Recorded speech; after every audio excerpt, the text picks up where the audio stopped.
endeavored to combat the theories he had formed. I was serious and felt grieved on considering all the consequences they may produce. You appear thoughtful and downcast, Doctor. What's the matter with you? Have I found out the weak part of your armor? Sire, there are medicines, the efficacy of which has been tried and proved. Like those Corvisar used to give to the Empress, pills composed of crumbs of bread, which operated with excellent effect. Maria Louisa one day extolled their virtues. They are all alike. No, sire. What an obstinate man. Just what I expected. Facts are visible and causes are occult. But I am one of yours. I have practiced. You, sire? Myself. But your majesty did not prescribe? Can you ask me such a question? What would have become of my dignity? I should have been looked upon as an intruder. You chose your remedies, and they were not unpleasant to take. Sometimes, but generally speaking, I did not draw them from the apothecary's shop. Water, air, and cleanliness were the chief articles of my pharmacopoeia, and I seldom had recourse to any other means. You laugh at my method, do so. Your colleagues in Egypt laughed at it also, but experience demonstrated that my flannel and rush were preferable to their pills. I understand you, sir. I see that, like a worthy Christian, you are surprised at my ablutions, but we were destroyed by the plague and by assassination. The Arabs murdered my soldiers, and the doctors refused to attend them. I could not forsake them in their miserable condition. I vainly endeavored to animate the courage of the professional men whose devotion is generally so conspicuous, and punished one of them who had shown himself more pusillanimous than the others by degrading him and causing him to be walked through the streets of Alexandria with a board upon which was written, "He is not a Frenchman. He fears death." Still, the ignominy of one did not restore energy to the others. The service was carried on tamely, and the ravages of the disorder remained unabated. I made some advances to the sheiks and ordered the troops to encamp. Tranquility was restored, the malady ceased, and I derived great advantage from the step I had taken. However, approve or blame as you think proper. Here's the ordinance.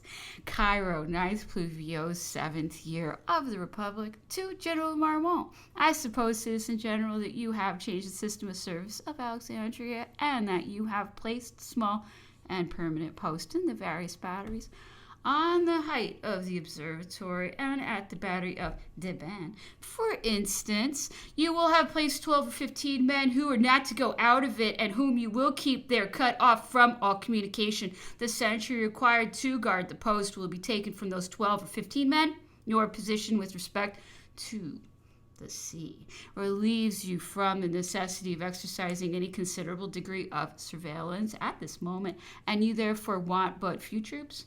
But why do you employ grenadiers for the service of the town? I cannot comprehend the obstinacy of Commissary Michaud in remaining in his house, since it is infected by the plague.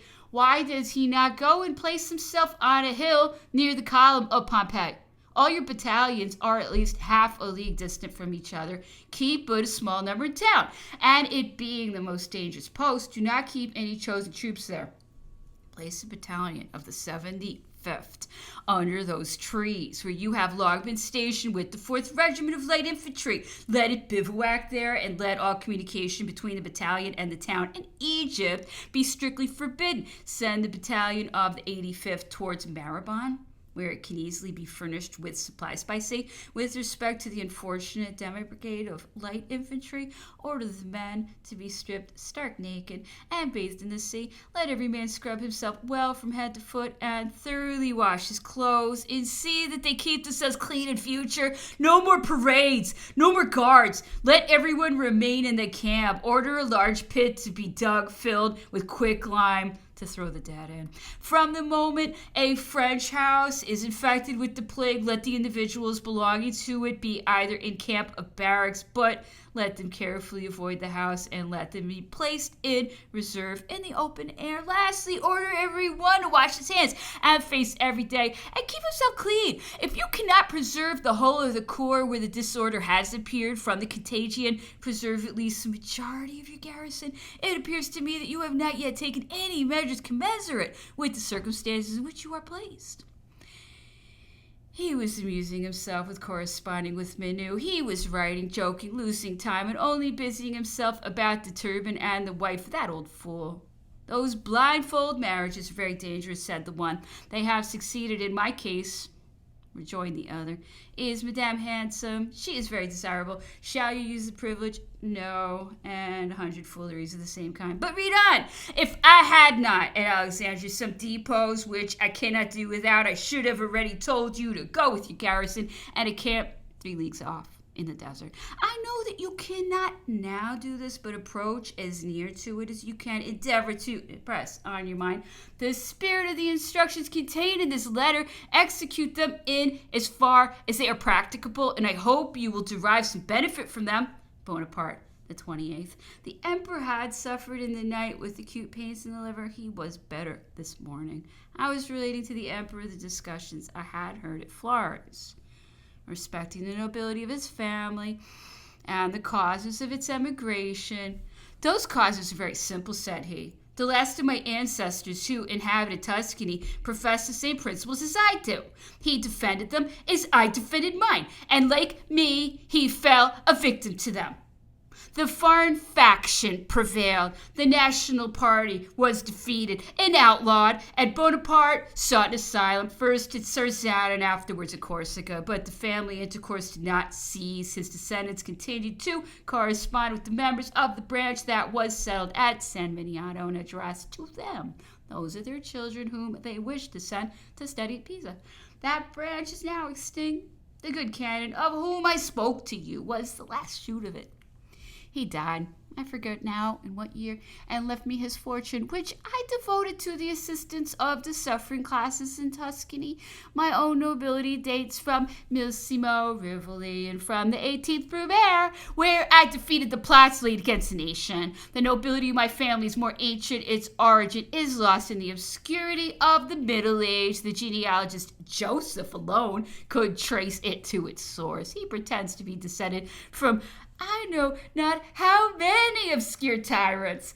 Attempts are frequently made to bring my vanity into play on that subject, but the bait would not take. I never would listen to any of these suggestions. After the Battle of Arcole, when I was general-in-chief of the army of Italy, the whole population of Treviso came out to meet me.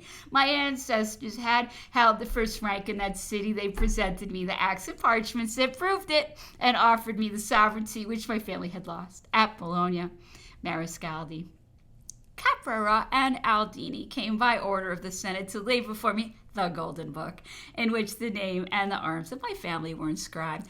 At a later period, I was obliged to advance as far as Tolentino. I was unwilling to display bayonets before priests or to wage war with the saint, but 75,000 Frenchmen had already been murdered under his reign. It was too much. I resolved to put an end to it. All those who surrounded me insisted upon overthrowing the idol, but France had become Catholic again. It was necessary to render the revolution popular, to use the influence of the priesthood, and I therefore had recourse to negotiations. Besides, we obtained rich provinces and the port of Ancona, whence one might in 24 hours pass into Macedonia. That was a fine result. The Pope's envoys exclaimed against my victories and the rapidity with which Italy had been conquered and the Austrians defeated. I was, said one of them to me, the first Frenchman who had marched against Rome since the Connétable de Bourbon. And what was rather singular, the history of the first expedition had been written by one of the ancestors of the man who commanded the second. The expedition to Egypt and the consulate put all the genealogists in motion. Every parchment was turned over and consulted. I was allied to the ancient house of Este, to that of England. In short, it is impossible to say to whom I did not belong. The Duke of Feltro was particularly anxious about these researches. A female of the Bonaparte family had married a Medici. Another had given birth to Paul V. A third to I know not what other personage. I was allied to scepters and tiaras by the women and to literary fame by the men. The latter had distinguished themselves as historians and dramatists in jurisprudence and in diplomacy. Have you read The Widow? Or at least have you heard of it whilst you were in Florence? I replied in the negative. It is an old play, continued the emperor, but not devoid of interest. The manuscript of it is at Paris in the National Library. The author was a distinguished writer who is much spoken of in Mastrocelli's biography of the writers of Italy. It was he who instituted at the University of Pisa the class of jurisprudence, which afterwards became so celebrated. But to return to the attempts that were made to prove that I am nobly descended, we were in the year 1810, and yielding to the proposals I had refused in 1805, I had allied myself to Austria. The Emperor Francis, who thought much more of the luster derived from parchments than that acquired by victory, ordered all the archives of Italy and Germany to be searched, and at last succeeded in finding the document he wanted. He informed me of the circumstance and begged me to allow him to publish them.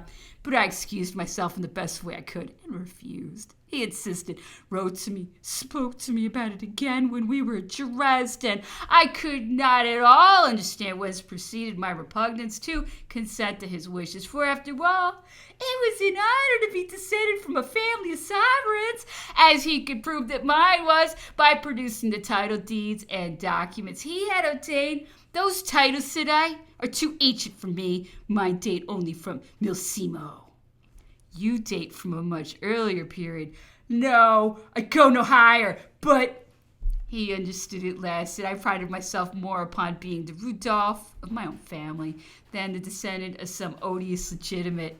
A sovereign family! Maria Louisa must be informed of this discovery. She will appreciate the value of it. It will please her. Do tell Maria Louisa of it. I requested him to make the communication himself and did not conceal from him the little importance I attached to the affair of that nature. He felt hurt at the manner in which I received what he thought would have been a most agreeable surprise prepared for me. His care and trouble had been thrown away. I despised titles, and was after my disasters a mere Jacobin. Had I consented to this foolery, who knows, but there might have been 100,000 men less on the plain of Leipzig.